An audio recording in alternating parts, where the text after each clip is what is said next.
Praise the lord. యేసుక్రీస్తు నామముపేట మీ అందరికీ శుభములు. చిన్న ప్రార్థన చేసుకుని దేవుడు ఒక వాక్యం విందాం. పరిశుద్ధుడైన దేవ, ప్రియ పరలోకపు తండ్రి, మీ బంగారు పాదములకు స్తోత్రం నాయన. గడిచిన కాలమంతా నీ కృపలో భద్రపరుచుకొని ఈ దినము నాయన తండ్రి ప్రభా, నీ వాక్యం వినడానికి మీరు మాకు ఇచ్చిన ఈ గొప్ప అవకాశం బట్టి నీకు వందనాలు అయ్యా. నువ్వు మాట్లాడుతూ ఉండగా వినగలిగిన చెవులు, గ్రహించగలిగిన హృదయాన్ని, స్పందించగలిగిన జీవితం మాకు దయచేయమని యేసు నామమున ప్రార్థించి వేడుకుంటున్నాము తండ్రి. Amen, amen, amen. ప్రియులారా, ప్రతి ఒక్కరికి కూడా కొత్త ఇల్లు, కొత్త కారు, కొత్త బైక్, కొత్త ఉద్యోగము, ఏదైనా కొత్త బట్టలు, కొత్తవంటే చాలా ఇష్టపడుతుంటారు. కొత్త సామాన్లు చాలా ఇష్టపడుతుంటారు. కొత్త డెక్, కొత్త టీవీ, కొత్త ఫ్రిడ్జ్, ఈ కొత్త అంటే చాలా ఇష్టం. అంత కొత్తగా ఉన్నాయనుకోండి, చాలా సంతోషంగా ఉంటుంది కదా. మరి ఇవన్నీ కూడా శాశ్వతం కానివే కదా. అన్నీ కూడా ఈ రోజు నుండి రేపటికి వాడిపోయేవే ఉంటాయి. కానీ ఈ రోజు ఉదయకాలం దేవుడు మనతో చెప్తున్న మాట ఏంటంటే, ఇదిగోండి యెషయా గ్రంథం 43:19 మీకోసం ఒక మాట చదివించాలని ఇష్టపడుతున్నాను. అందులో ఏమని రాయబడిందంటే, యెషయా గ్రంథం 43:19 ఇదిగో నేను ఒక నూతన కార్యం చేయించున్నాను. దేవుడు అంటే ఒక కొత్త కార్యాన్ని చేస్తాడు. నూతన కార్యాన్ని చేయించున్నాను, ఇప్పుడే అది మొదలుకొను, మీరు దానిని ఆలోచింపరా. నేను అరణ్యంలో త్రోవ కలగజేయుచున్నాను, ఎడార్లో నదులు పారజేయుచున్నాను. చూడండి ఎంత చక్కటి మాట. నూతన కార్యం చేస్తాను, నేను ఒక కొత్త కార్యం చేస్తాను అని ప్రభు చెప్తున్నాడు. పాతవి గతించి కొత్తవి ప్రారంభమవుతాయంట ఎవరైనా యేసు క్రీస్తులో ఉంటే. సో నూతన కార్యం జరుగుతుంది అని దేవుడు ఈరోజు మనకి ధైర్యాన్ని ఇస్తున్నాడండి. పాతవి రోతవి అవే ఆలోచిస్తూ ఇంకా నా జీవితం మారదు, నా జీవితం ఇంతే అని ఎక్కడో ఒక దగ్గర కూలబడిపోయి ఉన్నారేమో. ఈరోజు ప్రభు చెప్తున్న మాట సంతోషించండి. ఏంటంటే, నేను ఒక నూతన కార్యం చేస్తాను. మనుషులు చేసే కార్యాలు, మనుషులు ప్రయత్నాలు అన్నీ కూడా ఒకరోజు కాకపోతే ఒకరోజు ఎక్కడో ఒక దగ్గర పాతవైపోతాయి. కానీ దేవుడు నూతన కార్యం చేస్తే మనం చూస్తామండి. లామెంటేషన్స్, విలాప వాక్యం 3వ అధ్యాయంలో ఒక చక్కటి మాట ఉంటుంది. ప్రతి ఉదయము ఆయనను వెతుకు వారి పైన ఆయన కృప వర్షం వల్ల కుమ్మరిస్తుందంట. ప్రతి ఉదయం ఆయన నూతన కార్యం చేస్తాడట. ఎంత చక్కటి మాట చూడండి. నాకు ఎంత సంతోషంగా ఉందంటే, ఈరోజు దేవుడు నూతన కార్యం ఏం చేస్తాడు. రాత్రంతా కూడా ఏదో ఒకటి ఆలోచించావేమో నీ జీవితంలో, కానీ దేవుడు ఈ రోజు నీకు చెప్తున్న మాట ఏంటంటే, నాకు చెప్తున్న మాట ఏంటంటే, నేను నూతనంగా కార్యాలు చేస్తాను. అందుకనే ప్రకటన గ్రంథం 21వ అధ్యాయంలో ఆయన ఒక చక్కటి మాట అంటాడు. విందామా? ప్రకటన గ్రంథం 21వ అధ్యాయం 3-6 మనం చూసినట్లయితే, నేను ఒక నూతన కార్యం చేస్తాను. ఆ నూతన కార్యంలో ఏం జరుగుతుందో తెలుసా? ఇక నీకు కన్నీరు ఉండదు. You have no tears. నీకు కన్నీరు ఉండవు. నువ్వు బాధపడాల్సిన అవసరం లేదు. అంతేకాదు, నువ్వు ప్రయాస పడాల్సిన అవసరం లేదు. ఎంత మాట చూడండి. అలసిపోయాం కదండి కొన్ని విషయాల్లో, జీవితంలో చాలా అలసిపోయి ఉంటాం. కానీ దేవుడు ఈ రోజు నీతో చెప్తున్న మాట ఏంటంటే, నువ్వు అలసిపోయావు కాబట్టి నేనే కార్యం స్టార్ట్ చేస్తాను. నూతన కార్యం. ప్రతి ఉదయం నువ్వు నన్ను వెతుకుతున్నావు కదా, ప్రార్థిస్తున్నావు కదా, నా వైపు తిరిగి ఉంటున్నావు కదా. అందుకే నేను నీ కోసం ఒక గొప్ప కార్యాన్ని చేయబోతున్నాను.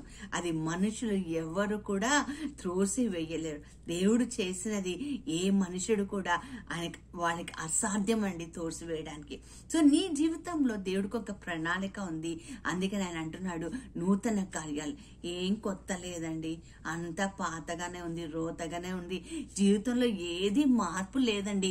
కొంతమంది నిరాశతో, నిస్పృహతోటి అలసిపోయి మాట్లాడుతూ ఉంటాం కదా. ఈరోజు ప్రభు చెప్తున్నాడు, ఈ అలసిన వాళ్ళందరితో చెప్తున్నాడు, భారంతో ఉన్న వాళ్ళందరితో చెప్తున్నాడు, బ్రతుకు భారంగా ఈడుస్తున్న వాళ్ళందరితో చెప్తున్నాడు, నేను ఒక నూతన కార్యం చేస్తాను. అది తక్షణమే జరుగుతుంది. ఇప్పుడు నువ్వు చూస్తావు, నీ కళ్ళతో చూస్తావు. విశ్వసించటం నీవంతైతే నాకు అంతయు సాధ్యమని దేవుడు చెప్తున్నాడు. ప్రియులారా, మరి సంతోషిద్దామా ఈరోజు. అంతేకాకుండా ఒక చక్కటి మాట రోమా పత్రిక 6వ అధ్యాయం 4వ వచనంలో ఉందండి. ఆయన నూతన కార్యాన్ని మన జీవితంలో చేస్తాడు. ఎంత గొప్ప కార్యం అండి. మనం ఏదైతే ఇంతవరకు మనం జరగటం లేదు అనుకుంటున్నామో విశ్వసించండి ప్రియులారా, నూతన కార్యం నీ జీవితం జరుగుతుంది. మొదటి కార్యం ఏంటంటే ఆయన మనతోనే ఉంటానంటున్నాడు. మార్టిన్ లూథర్ అనే గొప్ప దైవ సేవకుడు మనందరికి తెలిసిన ఆయన ఏమని అంటున్నాడంటే, ఇక్కడ ఒక చక్కటి మాట అంటున్నాడండి, when you wash your face remember your baptism అంటున్నాడు. అంటే మనం ముఖం కడిగిన ప్రతిసారి, నీళ్లతో ముఖం కడుక్కున్న ప్రతిసారి నీ బాప్తిజం దినమును జ్ఞాపకం చేసుకో అంటున్నాడు. అంటే ప్రతి ఉదయం నువ్వేం చేస్తావు, నేనేం చేస్తాను, ముఖం కడుక్కున్నప్పుడు దేవుడు నా కోసం మరణించాడు, సిలువ పైన నా కోసం మరణించి నాకు ఒక నూతన జీవితం ఇచ్చాడు, పాపిన నేను పవిత్రురాలుగా చేశాడు కదండి, నాకు అర్హత లేని నాకు నిత్య జీవాన్ని ఆయన ఇచ్చాడు. అంతేకాకుండా ఒక ఉన్నతమైన స్థలాన్ని ఆ బైబిల్ మనకు ఒక మాట చెప్తుంది కదండి, ఆయన కనుగొని ఉండటమే గొప్ప కార్యం. కాబట్టి నూతన కార్యం ప్రారంభం అవ్వాలంటే నువ్వు నేనేం చెయ్యాలి అంటే, ఒక్కటి జ్ఞాపకం చేసుకోండి, పౌలు గారు కొరింథీ సంఘానికి రాస్తూ ఏమంటాడంటే, పాతవి గతించాలి, అప్పుడే కొత్తవి ప్రారంభం అవుతాయి. మన మనసు, మన శరీరము, మన ఆత్మ, మన ఆలోచన ఎప్పుడు చూడ పాత వాటి గురించే మనం ఆలోచిస్తూ ఉంటే, మన ఆలాపన చేస్తూ ఉంటే కొత్తవి మనకు కనిపించవు. అంతే కదండి. ఈ రోజు ప్రియులారా, పాతవి గతించాలి, క్రొత్తవి ప్రారంభం అవ్వాలి. రెండోది ఏం చేయాలంటే, యేసుక్రీస్తులో ఉదయమే లేచి ఆయన కృప కొరకు, ఆయన కరుణ కోసం నువ్వు నేను కనికరముతోటి, కృపతోటి మనం ఎదురు చూస్తూ ఉండాలి. అంతేకాకుండా నీ జీవితంలో జరిగిన పాత వాటికి పదే పదే మననం చేసుకోకుండా, నా దేవుడు నా జీవితంలో గొప్ప కార్యాలు చేస్తాడు, అవి ప్రారంభం అవ్వాయని నువ్వు నమ్మాలి. నమ్మితే నువ్వు జీవితంలో గొప్ప కార్యాలు చూడగలవు. అంతేకాకుండా యేసు ప్రభువారు నా జీవితంలో చేసిన గొప్ప కార్యాలంటే ఆయన ఏం చేశారు అని నేను రోజు ఉదయమే దాని గురించి ధ్యానం చేసినట్లయితే అప్పుడు దేవుడు చేసే నూతన కార్యాలు మనకు కనిపిస్తూ ఉంటాయి. నన్ను నమ్మండి ప్రియులారా, దేవుడు నీ జీవితంలో ఒక నూతన కార్యం చేయబోతున్నాడు. అది తక్షణమే ప్రారంభం అవుతుంది. ఎక్కడంట, ఎడారిలో ఆయన బాట వేస్తారండి. ఎడారిలో బాటలు వేయగలమా అండి? అరణ్యంలో నీళ్లు వస్తాయా అండి? డెజర్ట్ లో వస్తాయండి? ఎడారిలో నీళ్లు వస్తాయా అండి? చూడండి ఈరోజు దేవుడు ఏం చేస్తాడు అంటే, మనుషులకు అసాధ్యమైనది ప్రపంచంలో ఎక్కడ సాధ్యం కానిది దేవుడు సాధ్యమైనట్టే చేస్తాడు. నీ జీవితం అయిపోయింది అనుకున్న దగ్గర దేవుడు కొత్త జీవితాన్ని ప్రారంభిస్తాడు. సౌలుని పౌలుగా మార్చిన దేవుడు కదా, మగ్దలిన మరియనని పరిశుద్ధురాలిగా మార్చిన దేవుడు, ఒక ప్రవచించే బిడ్డగా మార్చిన దేవుడు నిన్ను మార్చాడా? నూతన కార్యాలు ప్రారంభం అవ్వాలంటే నీ హృదయంలో ఆ ఆశ రగులుకొని రావాలి.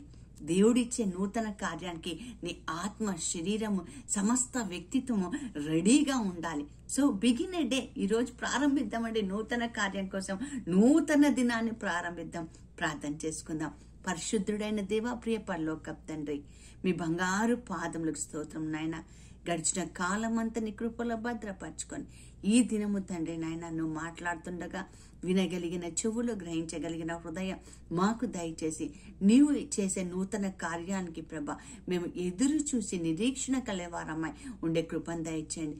వాక్యం వింటున్న ప్రతి బిడ్డ జీవితాల్లో ప్రభ నూతన కార్యాలు చేయమని అడుగుచున్నాను. బహుకాలంగా ఎదురు చూస్తున్న అద్భుతాలన్నీ కూడా నీ నామంలో విడుదల జరుగునుగాక. యేసు నామమున ప్రార్థించి వేడుకొంచున్నాము తండ్రి. Amen, amen, amen. God bless you all. ఎదురు చూడండి, నూతన కార్యం నీ జీవితంలో దొరుకుతుంది. ఆమెన్.